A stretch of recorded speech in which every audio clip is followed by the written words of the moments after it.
Edhe pse s'ka marrë pjesë në zgjedhje, ka punuar natë e ditë për ta fitu simpatinë e njerëzve të PDK-s. Dërë në Prishtinë tha Hashim Thaçi do të më ngrit një bos madh. Jo që ke do Hashim Thaçi, ki nuk e do Kërkendin, ki nuk e do as vetvete. Po është një lojtar që është aktual ende sot. Nëse ti beson e ke pas kryetari, ke thonë bab, moje të shoh për hajë. Unë të respektoj edhe ty që i djali ti, edhe atë respektoj si politikan se ekziston në Maqedoni. Po shqiptaria me Allahu Ekber, me ndu thoqit Allahu Ekber, la ilaha illallah. Ka kur gjotë përbashkë. Kjo është në listën e zezë të Amerikës.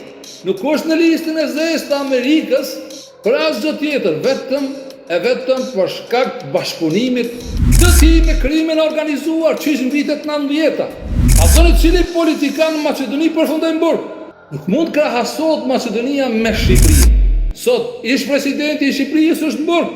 Kryetari i qytetit Tiranës është në burg. Ki ende ëndra me disa lule, mendojnë se kanë më këthin s'ke në politike këthejo, po mos falë rana, mos falë pa vërteta.